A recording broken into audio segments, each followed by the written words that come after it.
Hey everybody, welcome. Once again, rambling, unedited, no safety net. That is sort of the new... Okay, it did autofocus this time. I noticed last video it was not autofocusing.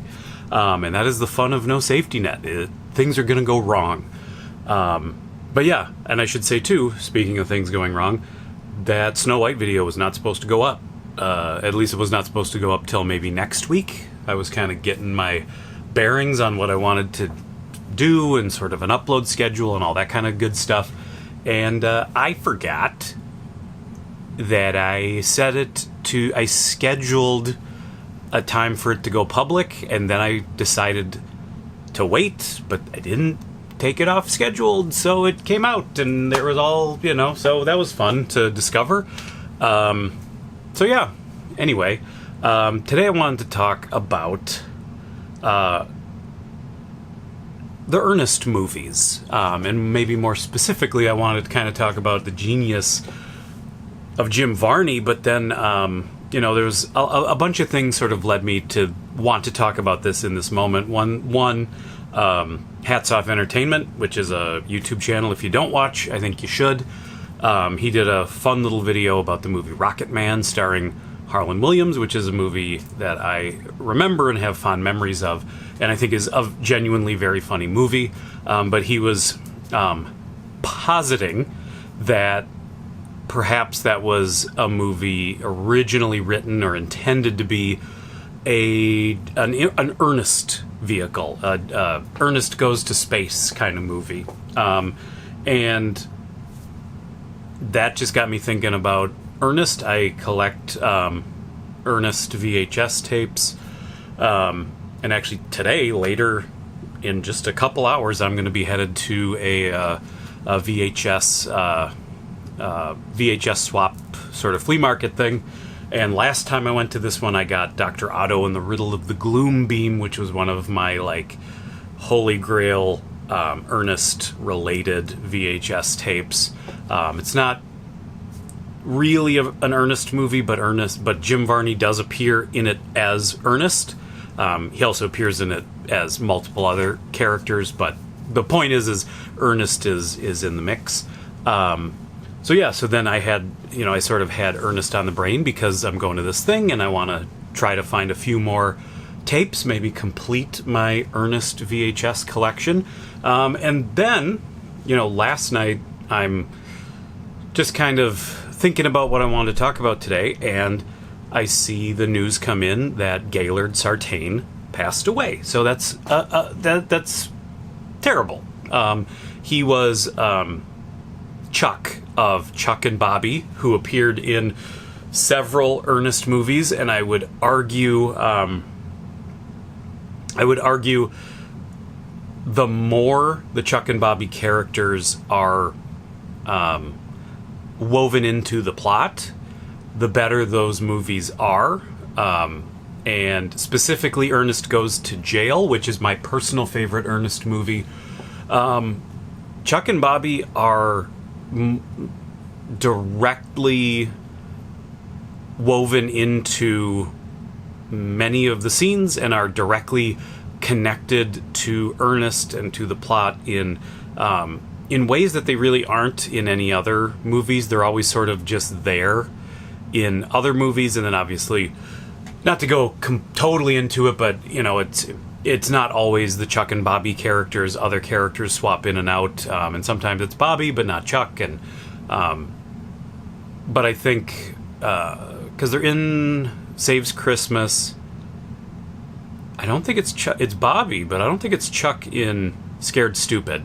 For me, I should say, it's really Saves Christmas. Saves Christmas is the first one I went and saw in the theater. I was I don't remember if I was 9-ish, somewhere in there, but I went and saw that in the theater.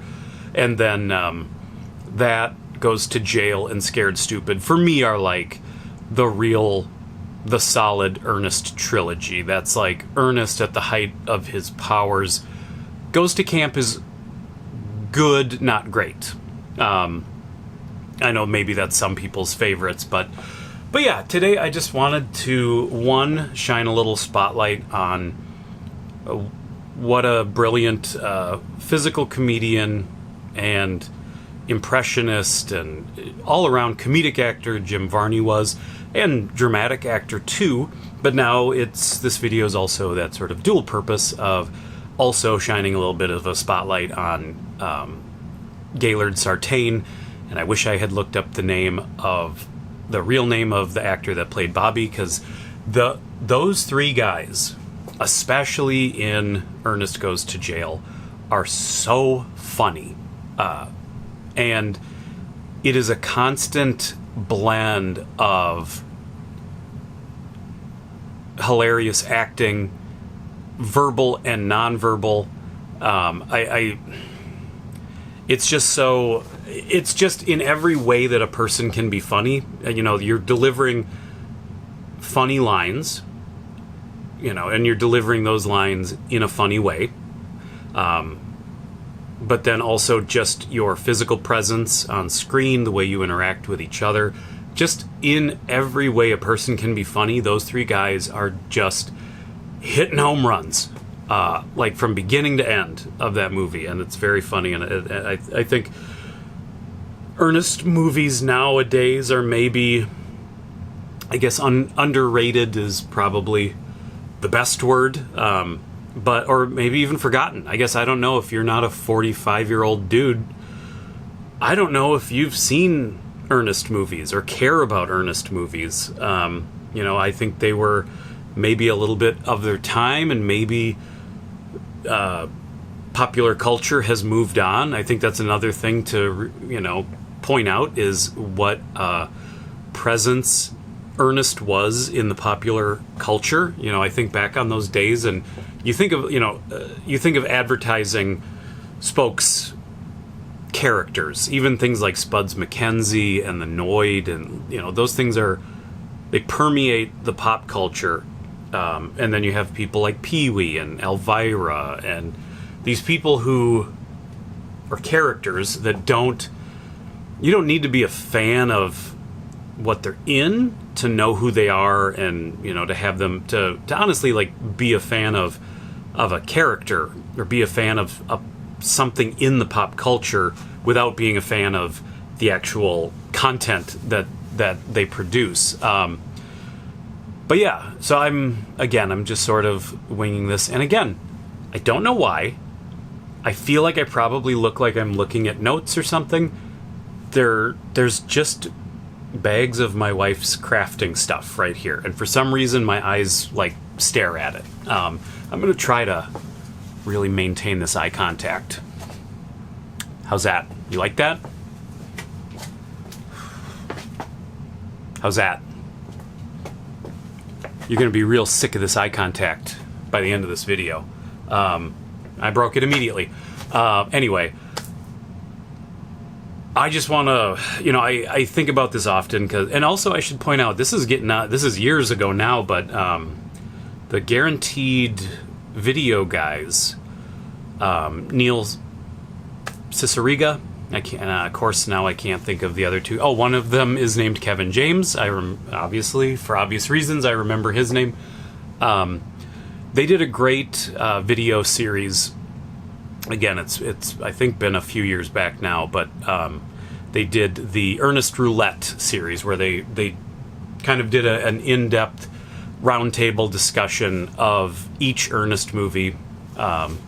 And I will say I do want to do dedicated videos for each Ernest movie. Today's just sort of a catch-all. I just kind of want to talk about stuff video, but so I would highly recommend you go to Guaranteed Video and watch their Ernest Roulette discussions. I think they are very fun and insightful. So, but you know, Jim Varney was really, I think he was so good at being Ernest. I think people maybe took it for granted, whether you liked it or didn't like it. I think you took for granted that that's not who he was. I think he's so kind of like Pee-wee back in the day. Like, he's so totally committed to a character that it was impossible to see the real person underneath it. but I think he was very talented. He's very funny. Did great voices. He was a guy that could do dramatic acting. I think it's interesting to think back and wonder, if a guy's career had gone a different way, he could have been a villain. Like, he could have been like the guy you got to be your villain in movie. Like, those, I can't, of course, but like Alan Rickman, who's also a great example of someone who can play dramatic roles and can play villainous roles, but can also play comedy and can also be warm. Jim Varney was like that. I remember when they announced, and again, like, I was relatively young. I was a tween or a young teen. I was an Ernest fan, but I remember when they announced they were doing the Beverly Hillbillies movie, and I was a big fan of the old Beverly Hillbillies TV show. I watched a lot of old TV shows because they would play. There would be reruns in the afternoons, like on summer vacation. So, even though I was a kid in the 80s and 90s, I watched a lot of the Beverly Hillbillies and the Addams Family and things like McHale's Navy and F Troop and I just, the Dick Van Dyke Show, which I still think is potentially still the funniest show maybe ever created, and still to this day is every bit as funny as anything else. I go back to it and watch it, and as an adult am just blown away by how clever the writing is, how amazing the performances are. But in any case, I remember when they announced Jim Varney was going to be Jed Clampett in the Beverly Hillbillies movie. As much as I'm like, I like Ernest and I like Beverly Hillbillies, these two things, it should be like hey, you got chocolate in my peanut butter. But really, I was like, that's not the guy for this. Jed Clampett is the wise patriarch character. Like, he's the even keel, always has some country wisdom, doesn't get excited. And Ernest is nothing but excitement. Like, how is this? Like, Ernest is like a goofy kid running around. Like, that is not who you get to play Jed Clampett. Jed Clampett is like an Andy Griffith kind of character. He's like that kind of stoic, always knows the right thing to do, always knows when to be patient, always know, and that is not Ernest. And then I saw that movie, and I think of all the 90s remakes of old TV shows and old media, that movie might be one of the ones that holds up the best, that sort of treats its premise sincerely, where, like, I think the Brady Bunch movie and the Very Brady sequel are funny movies, but they hung their hat on the idea of we're not going to treat this with sincerity. We're going to, like, do this sort of weird meta flip of they are going to be characters stuck in the past and we're going to transplant them. It was more high concept, and I still think it works. I think it works for those movies and it's fun, but you eliminate a lot of the sincerity when you sort of make it meta in that way. And the Beverly Hillbillies movie was really done with a lot of sincerity, and especially Jim Varney's performance as Jed Clampett was actually a lot more heartwarming than probably Buddy Epson. That was his name, right? The old Jed Clampett? I think I'm right. But in any case, I think he played it as a very loving father figure. And I think he is Ellie Mae's father, because it's Jethro is the cousin. Yes, I'm right. Of course I'm right. But yeah, that was that moment where, kind of, even though maybe Jim was being typecast as sort of like a country bumpkin, he got to play a wise, patient, kind, loving country bumpkin in a way that was, very 180 degrees different from Ernest. And I think I think he got to have the career that he had, and obviously he, passed away too young.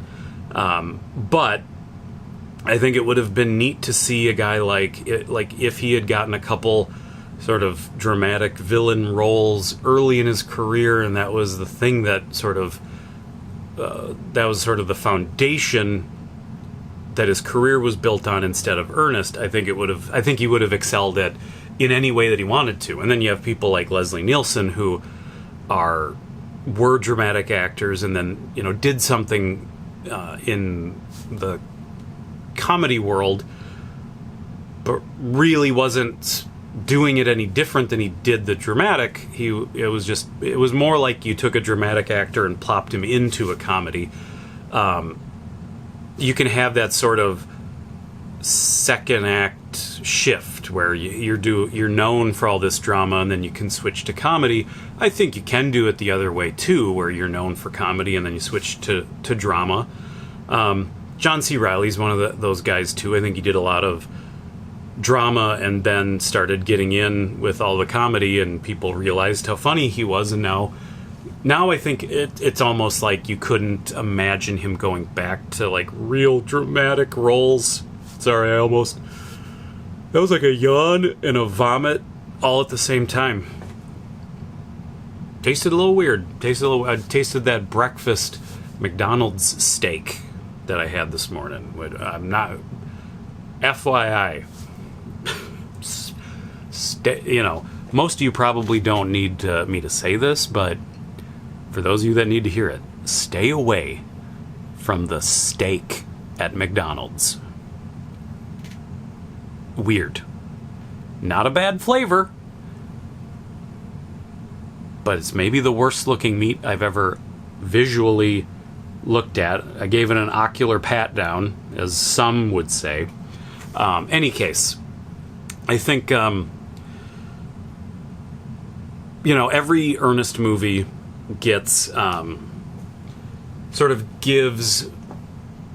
Jim, and this is probably part of, what he wanted and what he would probably ask for with each movie, is most of those movies gave him some kind of opportunity to do something different, do something other than just Ernest. He would play, not that he would play other characters, although again, Goes to Jail is going to be the one that is like the perfect example. I think that is like the height of all of these things. He got to do different voices. There's always like little character montages where he will do different voices and throw on different costumes and get to sort of stretch and just do something different, show some different side of his abilities. But then obviously he's got the Auntie Nelda. I think that's right. Again, I did not prepare for this, but got maybe one of I'm all about this like unedited, off the cuff. I'm just gonna talk about stuff. I'm just gonna ramble. But I should probably do a little more prep. But I figured a lifetime of watching Ernest movies was prep enough. But he gets to be sort of Ernest in disguise as like, if you've seen Auntie Nelda with the neck brace, and she's like, it's always my son. I'm not going to do the voice because I'm not going to do it as good as Jim. But he gets to do different things and show different sides of what he can do, and they're very, very funny. In all the movies, he always manages to play a couple different characters. There's always, I feel like in almost every Ernest movie, there's a point where it's like Ernest needs to get in somewhere or get out of somewhere, and the way he's going to do it is by putting on a costume and playing a character.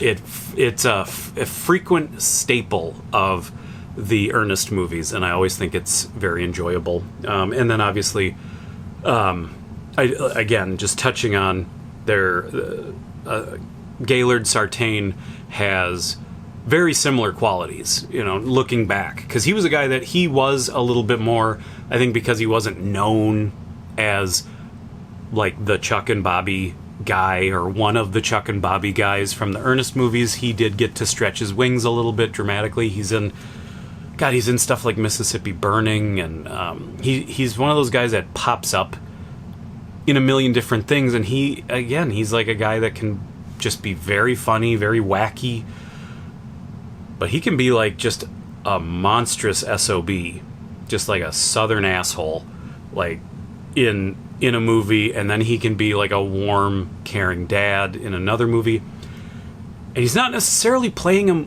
way different, but he can just make those moves and make you buy into this character. And that's really, like, being a character actor isn't just putting on a costume and doing a voice. It's getting us as the audience to believe that character that you're playing. Like, there are actors that I really like, but they're just themselves.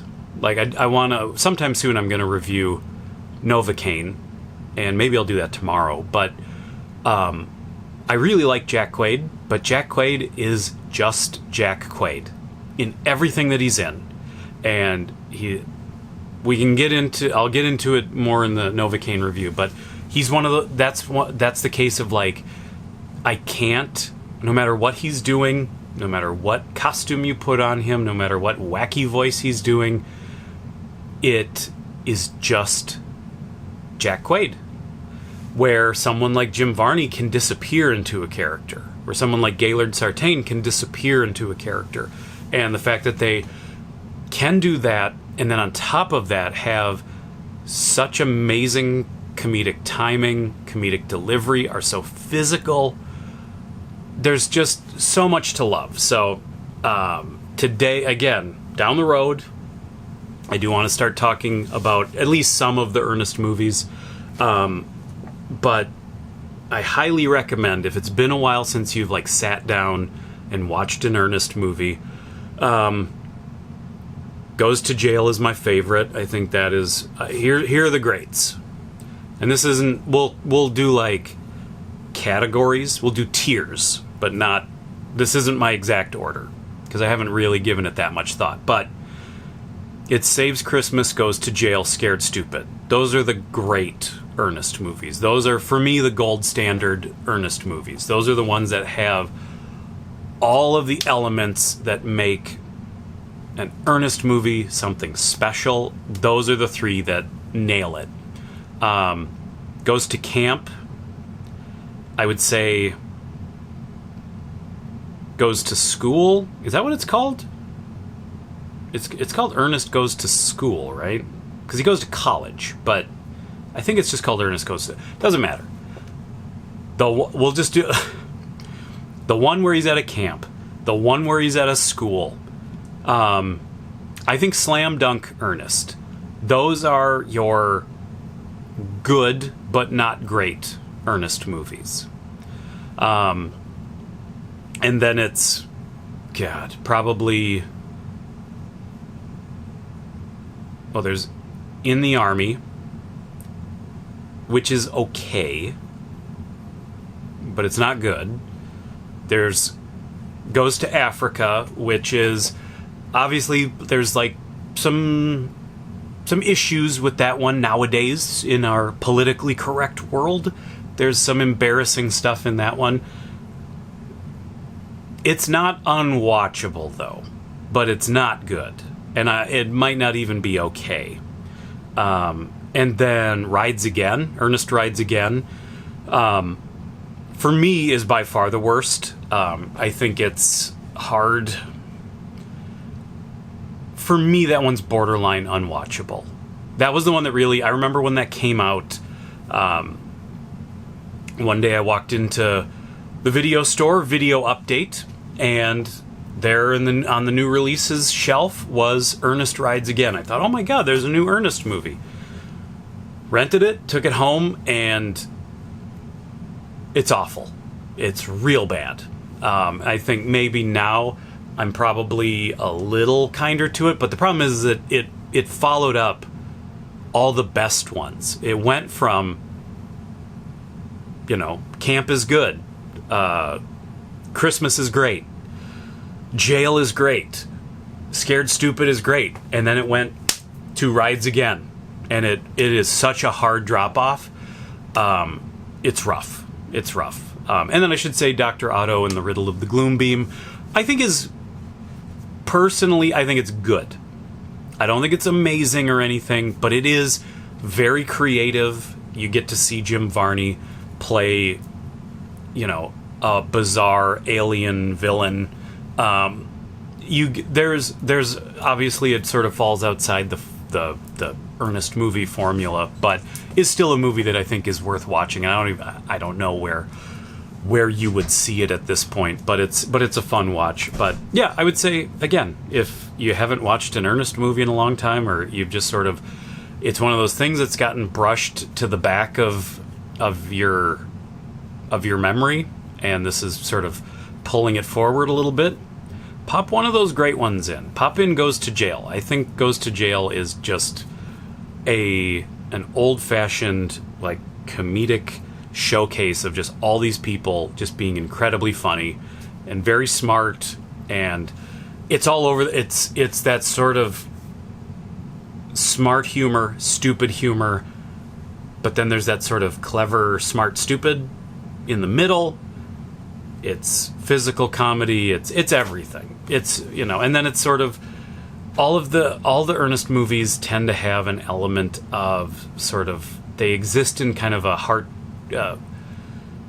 cartoon hyper reality. So you just it's sort of like watching a live action cartoon some of the time, and you sort of have to like just meet it, accept that you're in the world of the movie, and the world of the movie's rules are not exactly, they're a little bit Looney Tunes rules, but in the real world. Anyway, I will not ramble anymore. But yeah, thank you everybody for watching. Hit subscribe if you haven't. All that super fun stuff that you like to hear all the YouTubers say. Anyway, I'll see you later. Bye-bye.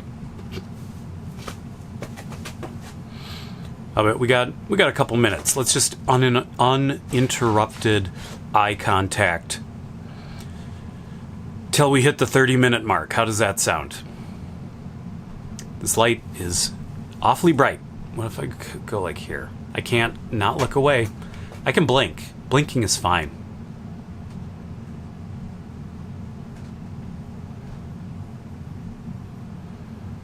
All right, I can't do this. We're good.